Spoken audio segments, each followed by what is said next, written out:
akan mereview tentang pengamatan lingkungan internal. Poin A tentang pengamatan lingkungan strategi.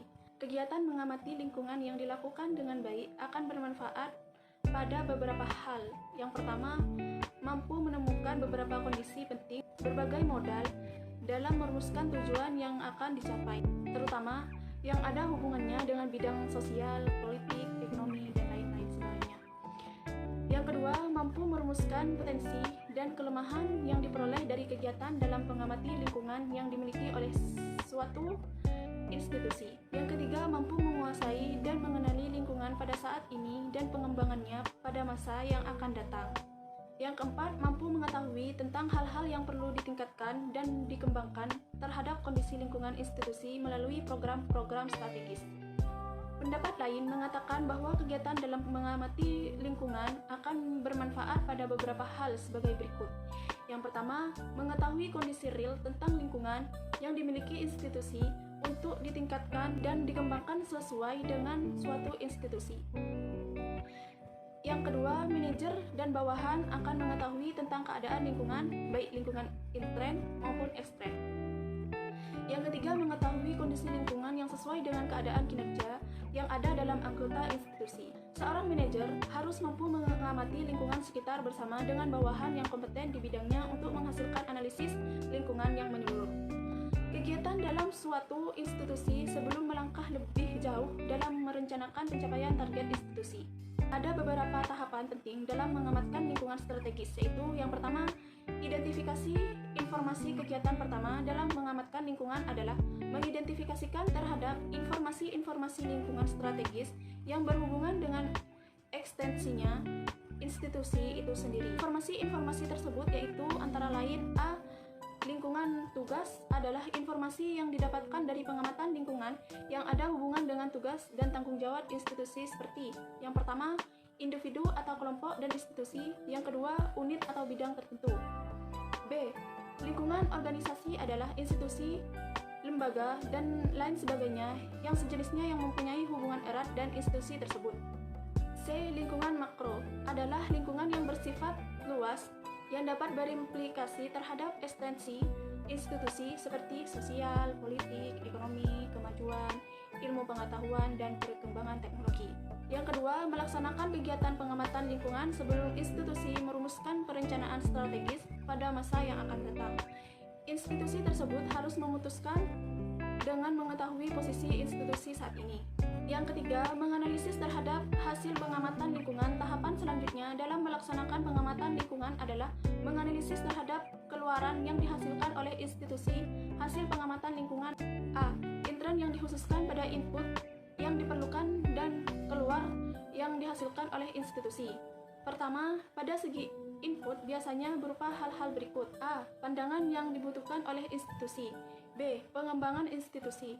Dan yang terakhir adalah sarana dan prasarana dan lain sebagainya. Yang kedua, pada segi output biasanya berupa hal-hal kuantitas, pelayanan dan jenis pelayanan. B. Ekstern biasanya dilaksanakan beberapa kondisi ekstern institusi yang bisa berimplikasi terhadap eksistensinya. Kondisi-kondisi tersebut bisa dikelompokkan yang berhubungan dengan hal-hal di bawah ini. Caranya ekonomi, politik, sosial, kemajuan, teknologi, keputusan pemerintah, dan daya saling antar institusi. Dan yang terakhir, nomor 4, perumusan pengamatan dalam kepentingan rencana aksi. Dalam perumusan pengamatan lingkungan intern institusi adalah kepanjangan dari PLI atau SIE, yaitu Scanning Internal Environment. Dan pengamatan lingkungan eksternal adalah kepanjangan dari PLE atau SEE, yaitu Scanning External Environment, serta kesimpulan analisis faktor intern adalah kepanjangan dari KAFI atau IFAS, yaitu Internal Factor Analysis Summary, dan kesimpulan analisis faktor ekstern adalah kepanjangan dari KAFE atau EFA adalah External Factor Analysis Summary, haruslah relevan dan target yang sudah dirumuskan dalam pencapaian target institusi yang unggul. Selanjutnya tentang poin B, pengamatan lingkungan intern. Masa dewasa sekarang yang disebut dapat berubah begitu cepat. Institusi tidak bisa mengisolir dari problematika lingkungan, namun harus bisa merespon dengan cepat dan tepat dengan menjadikan dinamika dikembangkan dalam kemajuan institusi pada masa yang akan datang. Oleh karena itu, urgensi dalam mengamati lingkungan semakin tampak agar dapat mencapai target yang sudah diatur dengan baik sehingga akan sesuai dengan tuntunan masyarakat dan tantangan zaman. Ada beberapa unsur yang harus diamati oleh institusi yang mempunyai keinginan dalam mencapai tujuan. Yang pertama, potensi dan kelemahan serta kekuatan dan ancaman sesuatu institusi. Yang kedua, korelasi antar keputusan strategis dengan lingkungan saat ini dalam institusi. Yang ketiga, perbandingan pendanaan institusi dengan institusi kompetitor lainnya.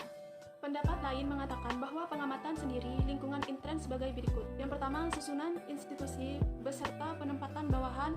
Yang kedua, mekanisme institusi dalam mengkomunikasi target secara efektif dan efisien. Yang ketiga, sumber daya manusia, sumber daya alam, keterampilan dalam memberdayakan bawahan, termasuk susunan dan kemampuan sumber daya manusia.